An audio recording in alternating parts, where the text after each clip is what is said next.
O Trilhas da Democracia de hoje recebe o professor da Universidade Federal de Pernambuco, Paulo Rubens Santiago, que durante 2 décadas exerceu funções legislativas como vereador da cidade do Recife, depois deputado estadual por Pernambuco e deputado federal, também representando o estado de Pernambuco, e que atualmente encabeça uma chapa de oposição nas eleições que ocorrerão dentro da UFPE para a seção sindical, o Sindicato dos Professores da Universidade Federal de Pernambuco, a ADUFEP, Associação de Docentes da Universidade Federal de Pernambuco.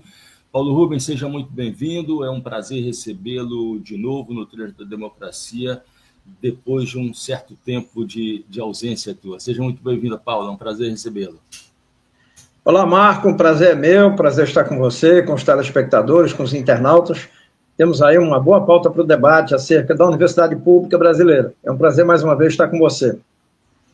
Paulo, você, no final de semana passado, você esteve no Encontro Nacional de Docentes das Instituições Federais de Ensino Superior, em Porto Alegre, no Rio Grande do Sul, cuja pauta foi exatamente os debates sobre o orçamento, as diretrizes orçamentárias para o ano de 2025 e as pressões do novo arcabouço fiscal pelo corte dos investimentos sociais, os impactos sobre a universidade pública e, não poderia deixar de ser, sobre o trabalho docente. Eu queria que você socializasse junto à nossa audiência quais foram essas discussões e quais foram as principais conclusões a que vocês chegaram ao final desse encontro que aconteceu no sábado e no domingo. Por favor, Paulo. Olha, Marco, o encontro que aconteceu em Porto Alegre, nos dias 23 e 24 de novembro, foi organizado pelo ANDES, o nosso Sindicato Nacional dos Docentes das Universidades Federais em todo o país. E contamos com a representação de mais de 40 associações de docentes, de norte a sul, de leste a oeste, inclusive daquelas universidades que foram criadas nos últimos 10 anos. E tivemos uma pauta muito extensa, muito importante. Entre outras discussões, nós nos debruçamos para a discussão e o debate da construção da carreira única para os docentes universitários. Aqueles que não acompanham o dia a dia das universidades não sabem que nós temos 2 carreiras. Uma carreira para os professores da educação básica, técnica e tecnológica, que envolve os colégios de aplicação das universidades federais, que envolve os institutos federais de educação, e uma carreira para os docentes das universidades federais. Outra informação importante é que entre as universidades públicas, começando pelas autarquias municipais, universidades estaduais e universidades federais, nós, das universidades federais, somos o maior subconjunto da educação superior pública. Então, nós estamos espalhados em todo o país. E temos problemas sérios, problemas na construção da carreira docente, problemas nas progressões por titulação, por promoções, pela produção que os trabalhadores em educação do ensino superior têm apresentado, mas ainda temos uma série de cuidados com as resoluções da última greve. Nós decidimos pelo fim da greve, pactuamos com o governo algumas conquistas, mas estamos vigilantes para que essas conquistas sejam consolidadas. Entre outras, a principal delas é o reajuste de 9% a partir do mês de janeiro de 2025. E também fizemos um painel, do qual eu participei como expositor, fazendo um balanço dos orçamentos públicos federais, dos orçamentos para a educação superior, mas, acima de tudo, diante desse quadro de grave sucateamento do orçamento de custeio, de manutenção e de investimento nas universidades federais. A nossa greve recente mostrou, departamento por departamento, centro por centro, não só na UFPE, mas em todas as universidades, uma série de soluções gravíssimas. Equipamentos interditados, prédios interditados, servidores que se ausentaram da universidade, que foram aprovados em outros concursos para outros órgãos, até estaduais ou federais, sobrecarregando o trabalho dos atuais técnicos, mas também transferindo o trabalho administrativo para os próprios docentes. Então, isso é um reflexo, não de uma obra do acaso ou de uma lei natural, mas é um reflexo de uma política nacional de desmonte do ensino superior público, porque a universidade pública, embora hoje, nas federais, represente apenas 11,7% das matrículas no ensino superior no país, mas nós concentramos mais de 95% da produção acadêmica. Então, a Universidade Pública Federal, as universidades públicas estaduais, têm um papel estratégico para libertar o país da dependência econômica, da dependência tecnológica, e há um conflito com esse papel emancipativo que a universidade deve cumprir para a sociedade e as atuais regras fiscais de administração do orçamento, de financiamento, sobretudo depois da aprovação do pacote do novo arcabouço fiscal em 2023. E agora, sobretudo nessas vésperas que estamos aí vivendo, do anúncio de novos cortes orçamentários, cujo único objetivo é reduzir o montante de investimentos a serem aplicados em políticas públicas e sociais para garantir uma reserva de fundos públicos destinada exclusivamente ao pagamento dos juros e amortizações da dívida pública para uma pequena parcela de brasileiros e cidadãos estrangeiros que têm os seus ativos e aplicam na renda dos juros, dos papéis, dos títulos públicos, sem qualquer compromisso com o emprego, com a saúde, com a educação, com o desenvolvimento científico e tecnológico, sem qualquer compromisso com a manutenção em condições ideais e de qualidade da Universidade Pública Brasileira. Então, lá em Porto Alegre foram 2 dias, foram 4 períodos de discussões, com uma série de encaminhamentos, sobretudo nacionalmente, uma jornada de lutas ainda no mês de dezembro, nos dias 10 e 12, 10 e 11, melhor dizendo, para que possamos mover o país na direção da defesa da universidade pública, das condições adequadas de trabalho de docentes, de técnicos, para que a universidade resista a esse projeto nacional de desmonte dessa conquista tão importante que é a Universidade Pública Brasileira. Paulo, esse programa está sendo gravado no dia 25 de novembro e ainda não foi anunciado, não foram anunciados ainda os cortes a serem realizados pelo governo federal. Mas já se sabe que ocorrerão cortes na área da saúde, da educação, da previdência, inclusive incidindo sobre uma das principais políticas de Estado construídas a partir da Constituição Federal de 1988, que é o BPC, o Benefício de Prestação Continuada. O que você vislumbra, o que você já percebe como sendo o tecido sobre o qual vai incidir esse corte e quais são, como essa situação que você acaba de descrever tende a se agravar, a depender das áreas em que esses cortes foram feitos e com que profundidade. Por favor, Paulo. Olha, nos últimos 24, 25 anos, eu venho acompanhando com muita atenção, inclusive trabalhando do ponto de vista da pesquisa, da dissertação, da minha tese no doutorado, eu venho acompanhando todo o conjunto da política fiscal e da política de restrição de gastos. Essa política que vem sendo cada dia mais aguda contra o financiamento pleno das políticas sociais, do desenvolvimento social, ela não começou agora com a lei do arcabouço fiscal, ela também não começou com a emenda do teto de gastos de 2016, mas ela nasceu reunindo num documento jurídico no dia 4 de maio de 2000, quando foi promulgada a Lei Complementar 101, erroneamente popularizada como Lei de Responsabilidade Fiscal, que não é, nunca foi, porque ela trata com 2 pesos e 2 medidas, as despesas de investimento social, de investimentos econômicos na infraestrutura, com restrição de gastos nessas áreas, mas deixa livres os gastos com a despesa financeira improdutiva, sobretudo com juros e amortização da dívida pública. Então, a Lei Complementar 101, há 24 anos, já completado no dia 4 de maio deste ano, ela nasceu para isso, para criar 2 categorias de despesas, uma categoria social de investimentos econômicos na infraestrutura amarrada, com cordas por todos os lados, e uma outra categoria de despesa que não teve qualquer tipo de amarra, qualquer tipo de teto até hoje.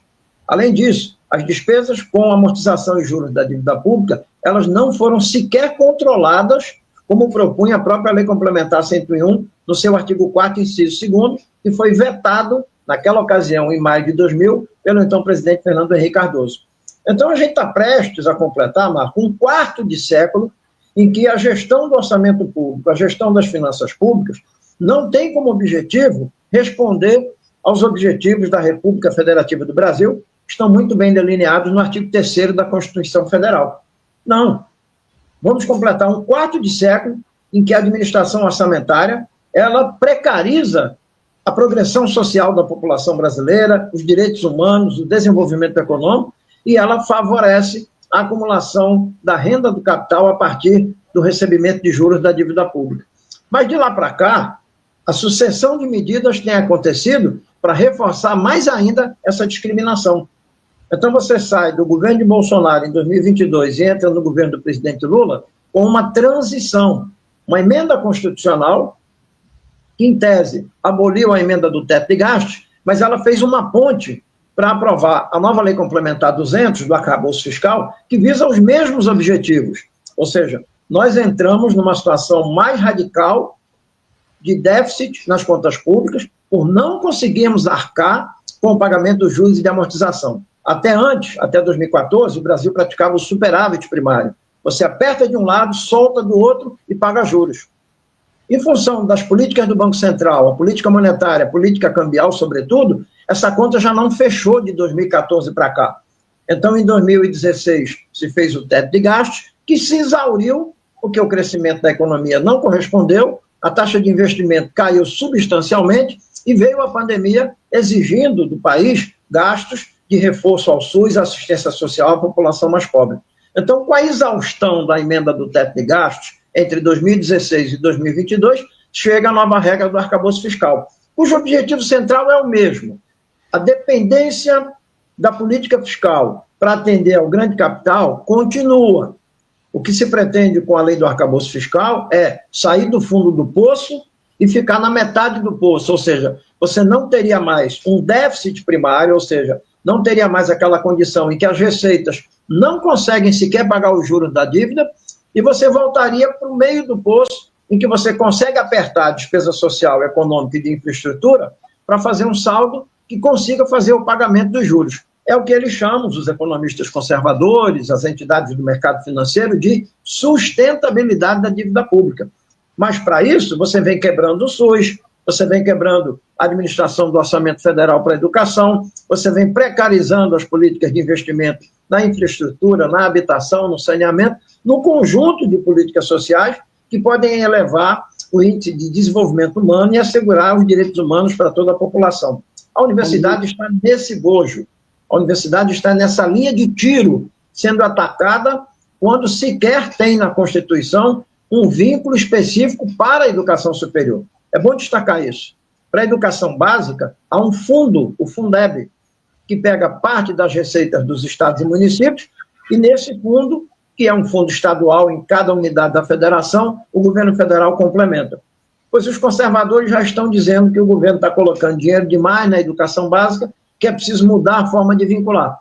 Eu acabo de anunciar, lá na plenária do Andes, a leitura de uma nota técnica de um consultor da Câmara Federal, que está propondo simplesmente o seguinte: salário mínimo e aposentadorias não teriam mais ganhos reais, não teriam mais vínculos próprios. Eles passariam a ser corrigidos de um ano para outro apenas de acordo com a variação da inflação.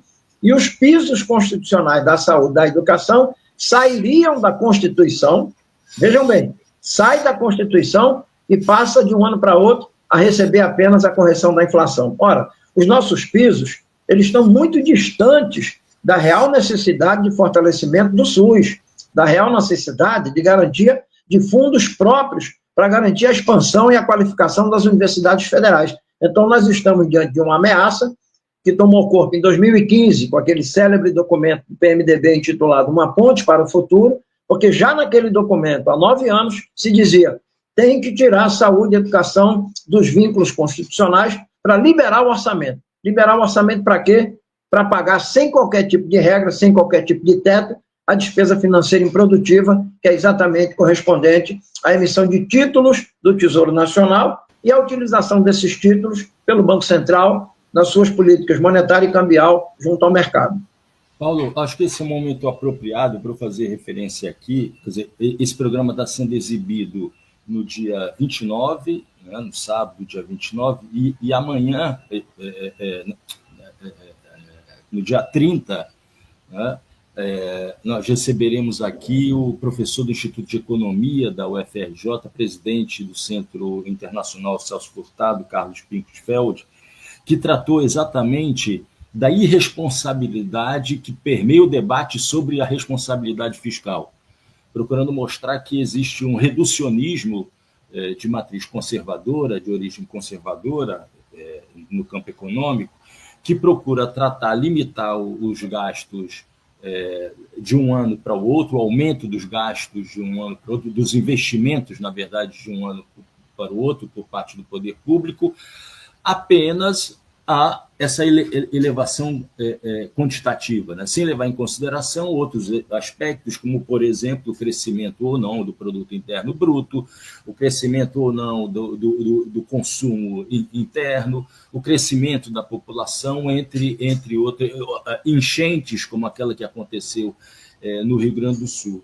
E na parte final do programa, e a gente não conseguiu se estender mais por conta do tempo, a gente entrou em questão a discussão sobre a financiarização, o impacto dos processos de financiarização sobre os investimentos públicos. Eu acho que esse é um momento apropriado, Paulo, para você dizer de maneira clara, né, e você que é um grande conhecedor das peças orçamentárias, do orçamento, como se constrói, como eles são atribuídos a determinadas áreas e outras não.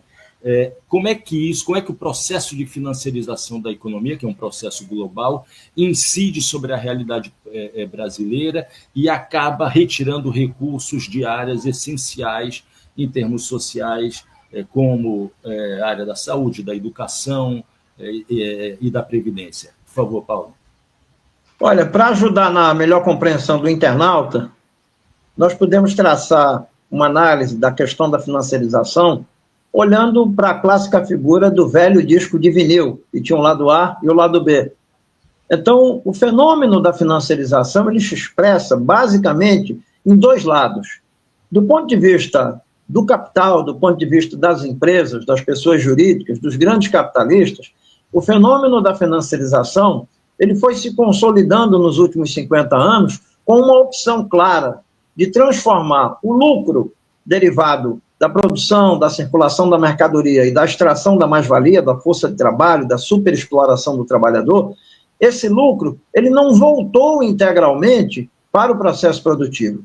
Ele passou a ser transferido para opções mais rentáveis, para opções menos complicadas do ponto de vista da relação capital-trabalho na atividade econômico-financeira.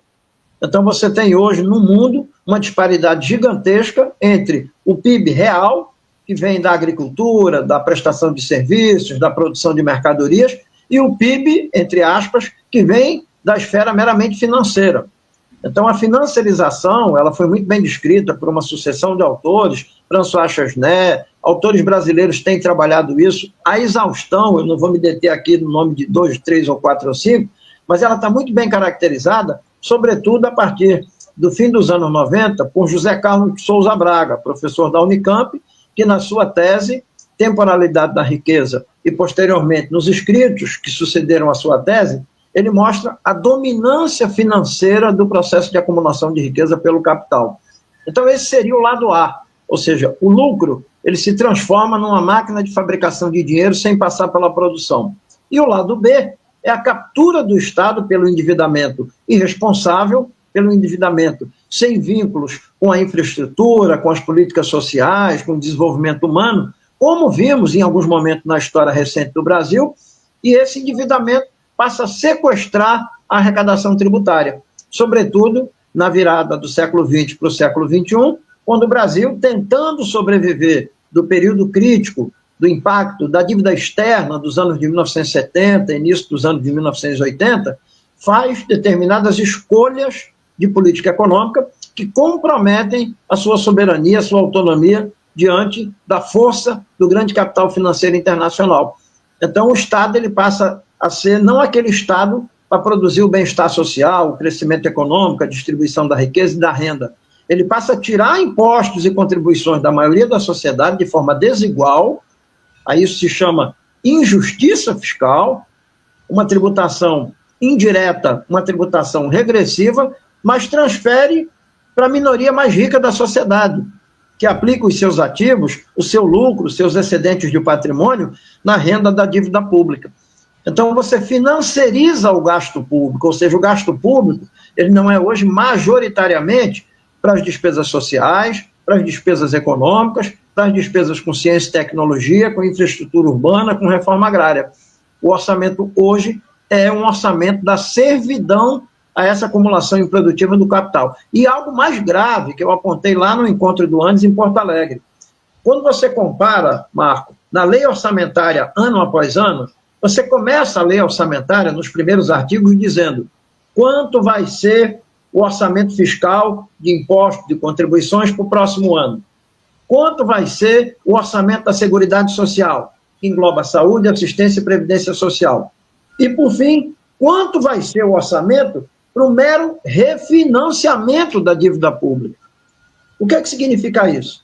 Há uma leitura contábil oportunista de que refinanciamento não é problema, que você está trocando dívida velha por dívida nova.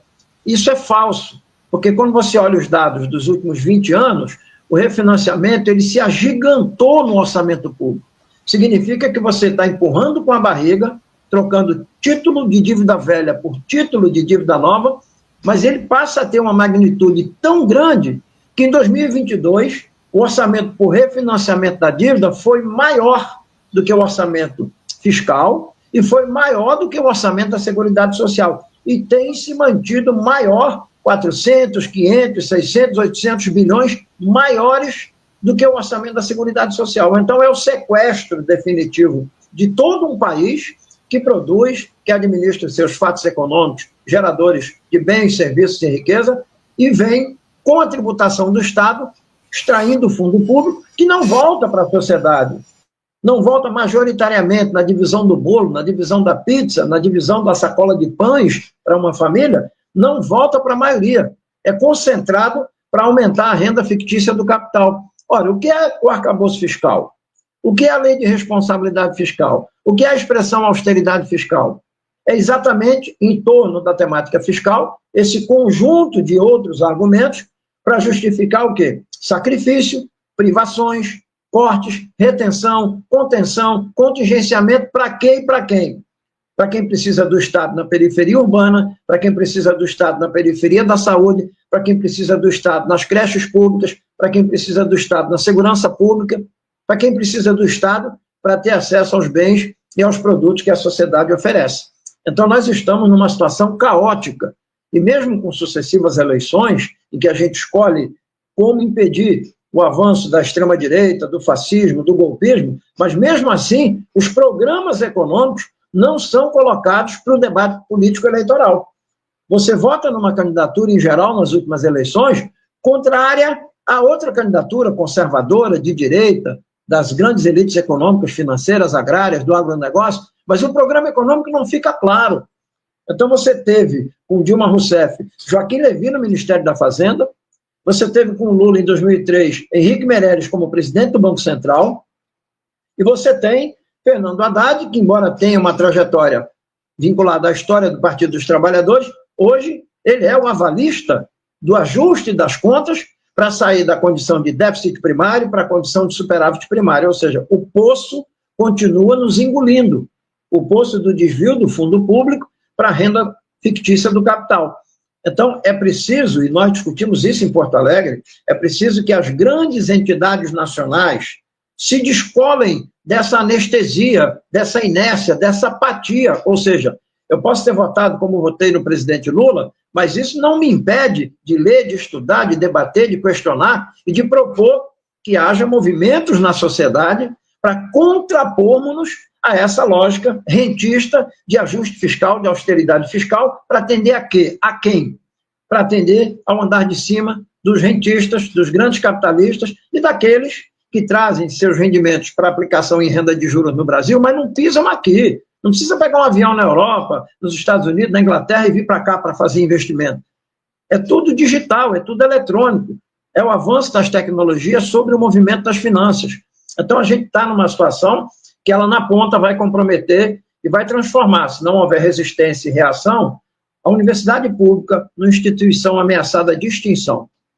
Porque o setor privado na educação superior já se agigantou de tal forma que hoje tem mais de 80% das matrículas.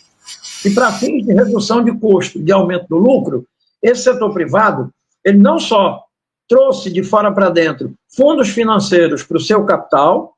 Eu acabei de assistir em São Luís, nos dias 16 e 17 de outubro, lá em São Luís, o 12º encontro da Associação Nacional de Pesquisa em Financiamento da Educação. E no dia 18, uma sexta-feira à tarde, eu assisti a apresentação de 4 pesquisas de pesquisadores de universidades públicas, cada um analisando como cresceram esses conglomerados do ensino superior, privados, à custa de fundos internacionais, no controle acionário, e às custas dos benefícios fiscais e financeiros que o governo federal dá através do ProUni e do FIES. Ou seja, é uma situação de extinção programada da universidade pública. Primeiro, para economizar com o Tesouro Nacional, e segundo, para matar o pensamento crítico, para matar a autonomia, para matar a pesquisa no Brasil. Porque dentro da divisão internacional do trabalho e dos interesses do capital, não cabe o Brasil, um país continental, com quase uma centena ou mais de universidades públicas, contestando a ordem econômica, produzindo, formando quadros, pesquisadores, para nos contrapormos a essa ordem dominante internacional. Paulo Rubem, só para a gente está chegando na metade do programa, só para a gente virar uma página, né? Dizer que você já afirmou aqui a grande referência dos estudos sobre esse processo global de financiarização se vinculam à obra de François Chesnel, o economista francês, falecido em 2022, mas eu gostaria de sugerir aos nossos ouvintes e espectadores, né, um vídeo do grande economista brasileiro Ladislau Dobor, né, que tem o título, um vídeo de 15 minutos, intitulado o seguinte: Entenda a Economia em 15 Minutos, em que ele faz uma análise sintética, uma aula em 15 minutos de como se deu a desagregação dos padrões econômicos do pós-Segunda Guerra Mundial para o processo de financiarização que tende a nos levar a um colapso econômico e social. Então, eu sugiro a quem se interessar do ponto de vista crítico, né, como se deu essa passagem dos padrões econômicos, principalmente a partir da ofensiva neoliberal na década de 80, 90, eu sugiro esse vídeo. Paulo Rubem, a gente pode agora começar a discutir o sindicato. A gente tratou do orçamento. Peço desculpas aqui quem nos acompanha, mas tem uma serra que não é a serra do Milei, mas é uma serra que está perturbando aqui a gravação, né? A gente discutiu, então, a questão orçamentária, os riscos para a universidade pública em função dos cortes que vêm por aí, né? E eu gostaria agora de discutir aqueles que lutam pela universidade pública dentro da universidade pública, né? Ou seja, docentes, discentes e técnicos administrativos, né? Nós tivemos uma greve no ano passado, que reuniu os 3 setores que compõem a universidade. Você já disse aí que um dos acordos foi exatamente esse, do reajuste, de 2 reajustes, o primeiro de 9% e o segundo, no ano de 2026, de 3, qual é o valor certo, Paulo Rubem? 3,5%. Né? E, Paulo, já há um bom tempo vem se constituindo dentro do movimento docente uma tendência de, ao invés de disputar a hegemonia do movimento sindical docente por dentro da sua instituição legítima, que é o Sindicato Nacional, o ANDES, Sindicato Nacional, ao invés disso, de travar a luta nos seus congressos, procura, na verdade, se desvincular do ANDES. Dentro da nossa universidade, eu também sou professor da Universidade Federal de Pernambuco, a gente vem percebendo isso já há algumas gestões dentro da nossa associação docente, que é a do FEP.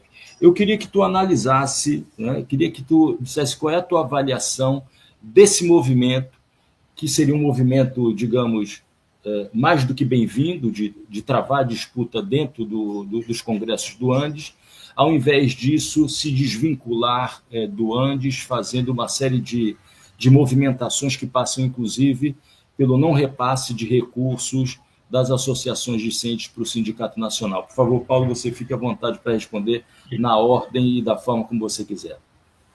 Eu vou aproveitar ainda o final da sua fala do último bloco para também compartilhar uma sugestão de leitura. Há alguns anos nós perdemos uma jornalista de São Paulo, chamava-se Paula Puliti, P-U-L-I-T-I. Ela faleceu de uma causa degenerativa, progressiva, mas ela nos deixou uma tese na Escola de Comunicação e Artes da USP, que foi transformada num livro maravilhoso. O título do livro é O Juro da Notícia, jornalismo econômico pautado pelo capital financeiro. É uma obra de 2013, em que ela passa limpo todo o processo de controle do noticiário econômico, da produção da notícia econômica, pelo grande mercado financeiro, pelos bancos, pelas consultorias da Bolsa de Valores. Então, eu recomendo intensamente a leitura dessa obra. O livro vem de uma forma extremamente didática. Repito aqui o título: O Juro da Notícia. O subtítulo é Jornalismo Econômico Pautado pelo Capital Financeiro. Aí a gente vai compreender qual é o papel da mídia econômica privada na dominação ideológica, na construção da hegemonia sobre o pensamento econômico brasileiro. Então, é muito importante que nós possamos ler e debater aquilo que a Paula encontrou na sua pesquisa de doutorado, publicada lá em 2013. Olha, o que nós assistimos na greve é tudo aquilo que você não espera assistir num movimento que luta pelos direitos de uma determinada categoria. Como você bem disse, a Associação dos Docentes da Universidade Federal de Pernambuco, a ADUFEP, já vem há mais de 4 ou 5 mandatos sendo governada, sendo dirigida por um mesmo grupo político. Até aí, não se discute o direito das pessoas se candidatarem, serem eleitas, trocarem de cargo, serem reeleitas para 1 ou 2 mandatos. O que está em questão é a inconsequência dessa prática sindical, que diante de tudo que eu coloquei aqui antes, diante do fato de nós sermos a categoria de maior expressão no serviço público do pessoal civil da União, professores das universidades e dos institutos federais de educação, nós somos o maior subconjunto do serviço público do pessoal civil da União. E as universidades federais representam o maior subconjunto do acesso ao ensino superior público. Então, como é que você vai enfrentar, seja do ponto de vista da luta pela universidade pública, seja dos nossos direitos como trabalhadores e trabalhadoras, uma questão nacional, o salário, o concurso, a carreira, o custeio da universidade, o seu financiamento, nos isolando numa associação de docentes de uma única universidade, de costas para o movimento nacional, de costas para os conselhos de associações de docentes, de costas os congressos nacionais do Andes, e o que é pior, praticando com a nossa contribuição como sócios, que uma parte fica para a associação local, para a ADUFEP, e uma outra parcela tem que ser remetida para o Andes, praticando apropriação indébita. A contribuição que nós pagamos para a Associação dos Docentes, como disse agora, uma parte fica aqui, na Universidade Federal, na Associação de Docentes, para as suas ações, para a sua manutenção, para a sua mobilização, e uma outra parte tem que ser remetida para o Andes, Sindicato Nacional. Mas há pelo menos 4 ou 5 mandatos que esse grupo político que está à frente da ADUFEP faz apropriação indébita. É vergonhoso.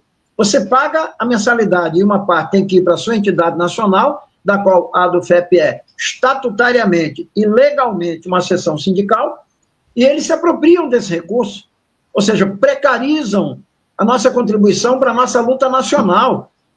Então, diante de tantos absurdos, do abandono de uma entidade de luta, como foi a ADUFEP há décadas passadas, quando surgiu como associação, depois quando se integrou no movimento para transformar a antiga Associação Nacional dos Docentes, a Andes, no Andes, Sindicato Nacional dos Docentes, após a Constituição de 1988. E mais, nós queremos uma ADUFEP que ela tenha vida pela base, que ela esteja permanentemente nos centros, nos departamentos, no campus de Recife, de Vitória de Santo Antão, de Caruaru, mas que ela possa espelhar a estrutura de produção de conhecimento, de subsídios que o Andes produz com os seus GTs, com os seus grupos de trabalho. A ADUFEP não tem grupos de trabalho para contribuir do ponto de vista acadêmico com a compreensão das coisas que afetam o trabalho docente, a saúde docente, a vida dos aposentados, as condições da aposentadoria. as condições de financiamento e manutenção da universidade. Nós passamos por todos esses ataques ao financiamento público e nós não vimos, de parte da ADUFEP, a produção de revistas, a produção de cadernos, a produção de subsídios acadêmicos, já que estamos na universidade, temos colegas da excelência da pesquisa na área tributária, econômica, social, no serviço social, na comunicação, na educação, na saúde, no desenvolvimento urbano, e o Brasil está se deparando frequentemente com situações de crise, de caos, de catástrofe, sem que você tenha, em Pernambuco, uma associação de docentes que, diferentemente da sua co-irmã, a ADUFERP, da Universidade Federal Rural, não faz nem 1% daquilo, por exemplo, que a ADUFERP faz, mesmo tendo divergências com a atual direção do Andes, mas não nega a existência do Andes. Não tem uma política de sabotar as finanças do Andes, como é feito pela atual direção da ADUFEP. Então, nós chegamos à conclusão que, partindo desse diagnóstico, da precarização das nossas condições de trabalho, de carreira, de aposentadoria, e das condições de manutenção, custeio e investimento da universidade com soberania, nós tínhamos que apresentar uma chapa construída democraticamente, com representações de todas as unidades da Universidade Federal de Pernambuco, e nos apresentarmos como alternativa, ou seja, retomar a luta, a do FEP em defesa da universidade pública. Ora, pergunta-se, mas não tem que ser democrático e plural? Eu tenho mais de 30 anos no movimento sindical, eu fui fundador da CUT, eu fui presidente da Associação dos Professores da Rede Estadual de Ensino, quando sequer tínhamos o sindicato, que hoje é o Sintep, um sindicato forte, um sindicato organizado em todo o estado de Pernambuco. E nesses 30 anos, eu sempre pautei, sempre vivi disputas pelo caminho democrático e pelo caminho da pluralidade dentro da base da categoria. Mas isso é a forma de ser, isso é a opção metodológica para fazer o movimento sindical avançar. Mas eu tenho que ter um compromisso com a causa. Qual é a causa? É a defesa da universidade pública. Paulo, está em todos os nossos materiais, está na nossa faixa, está na nossa proposta de campanha, e é por isso que a Chapa 2 chama os docentes da ativa, aposentados e aposentadas, a retomarem conosco a direção da ADUFEP, como ela foi há décadas atrás, para que tenhamos uma entidade de luta, um grupo de trabalho, organizada pela base, acolhedora, e que possa ter também seus momentos de festa. Eu vou para as festas que a ADUFEP faz. Paulo, só para não perder o time, né? E aí eu ia entrar exatamente nessa discussão, né, para que serve o sindicato. Mas antes eu gostaria de dar o meu depoimento aqui, já que você fez referência à ADUFERP, né, que é a Associação dos Docentes da Universidade Federal Rural de Pernambuco. A época no primeiro ano da pandemia, né, eu tive um conflito com a reitoria, né, com o reitor, mas de maneira mais precisa, e não tive nenhuma solidariedade por parte da direção da ADUFEP. Né? Mas tive a solidariedade expressa por notas, né? por telefonemas e por notas oficiais, mas tive a solidariedade da oposição sindical dentro da Universidade Federal de Pernambuco, da diretoria, da gestão da ADUFERP e da gestão da UPE, da Universidade Estadual de Pernambuco, além do sindicato, dos técnicos da UFPE. Né? Então, é impressionante, isso é uma questão que eu gostaria de te perguntar, né? Acerca das relações estabelecidas entre a associação de docentes e a gestão da universidade. Olha, a gente sempre defendeu... Só para completar, Paulo, porque claramente essa não expressão de solidariedade é o que aconteceu, não apenas comigo, mas em relação a outros docentes que sofreram perseguições dentro da Universidade Federal de Pernambuco. Né? Isso expressava uma determinada relação muito próxima existente entre a atual gestão da universidade e a gestão do sindicato.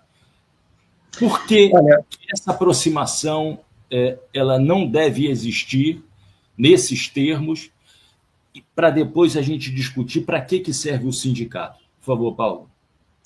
Olha, a gente sempre defendeu dois princípios inegociáveis no movimento sindical.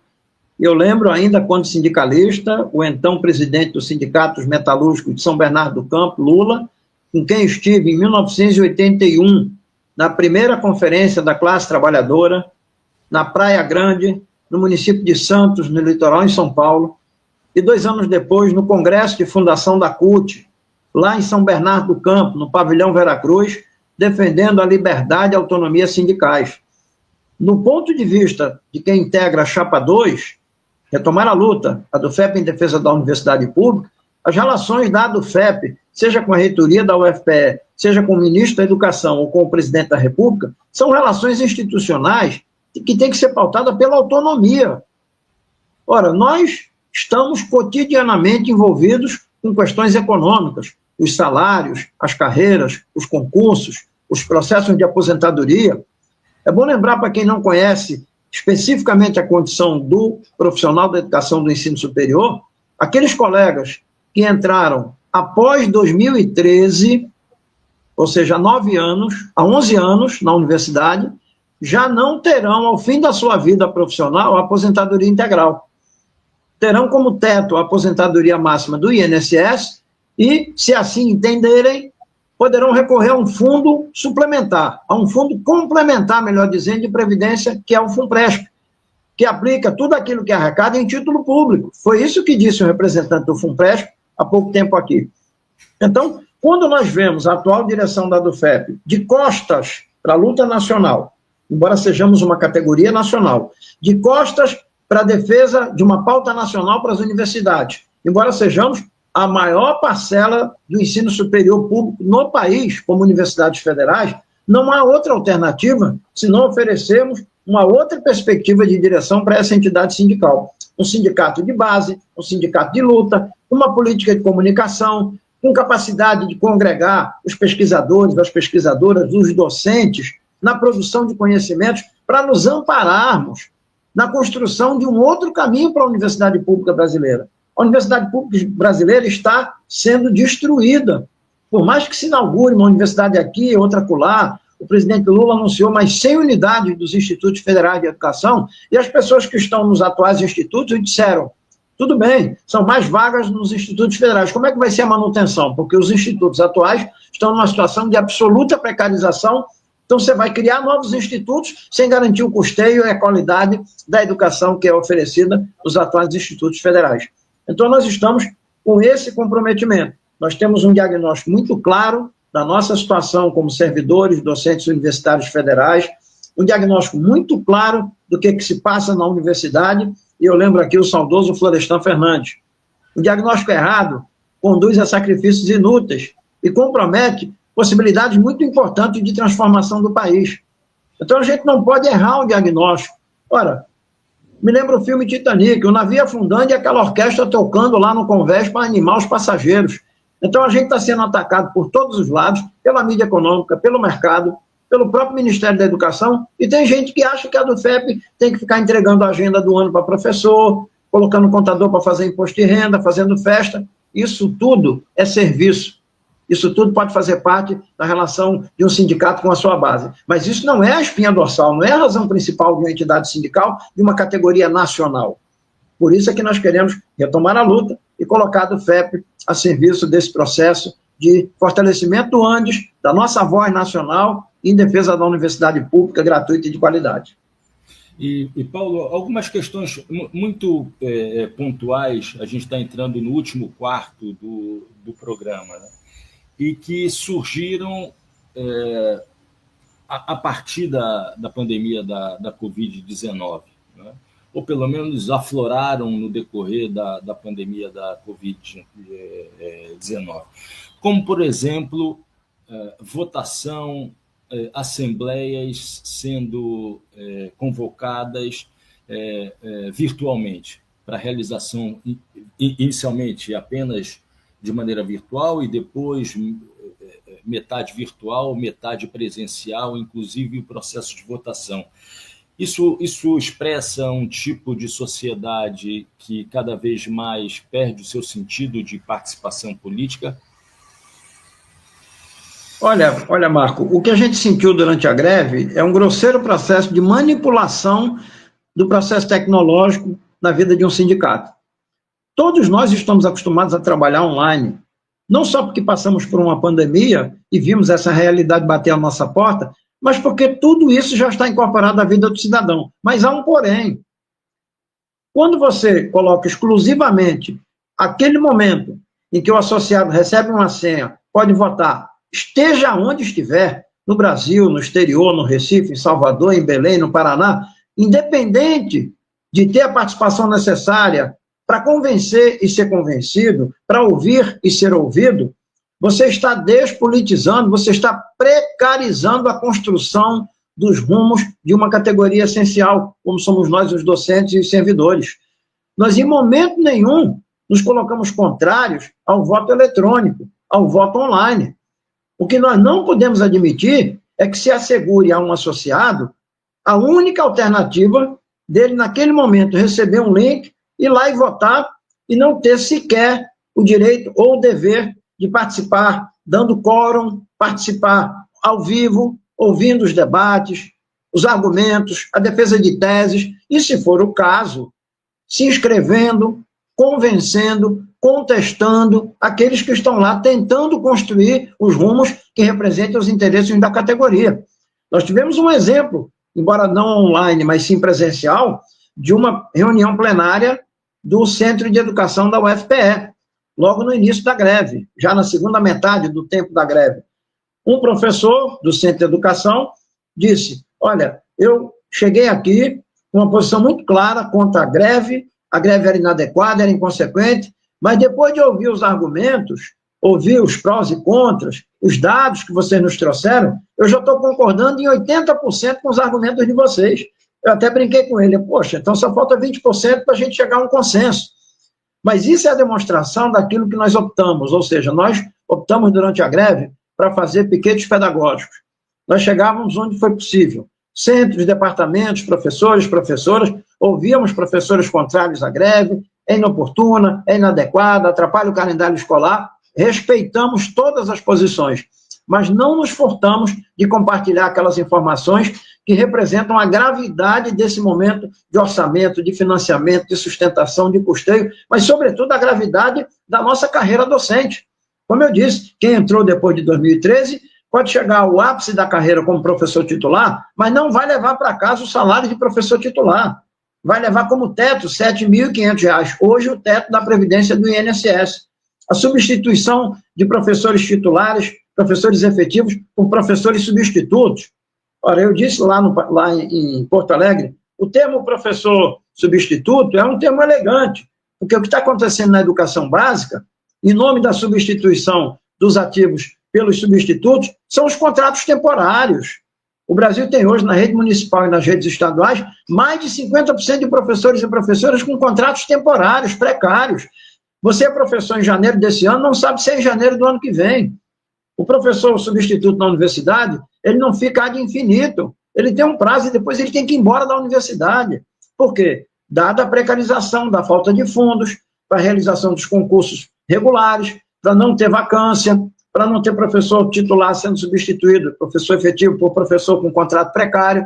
Então, nós, da Chapa 2, construímos esse conjunto de diagnósticos, trabalhamos com informações que estão disponíveis no Ministério da Educação, no INEP, no IBGE, no IPEA, enfim, nos órgãos oficiais, na Receita Federal, no Tesouro Nacional, para mostrar e alertar da precariedade da nossa condição de trabalho docente, das condições de manutenção da universidade.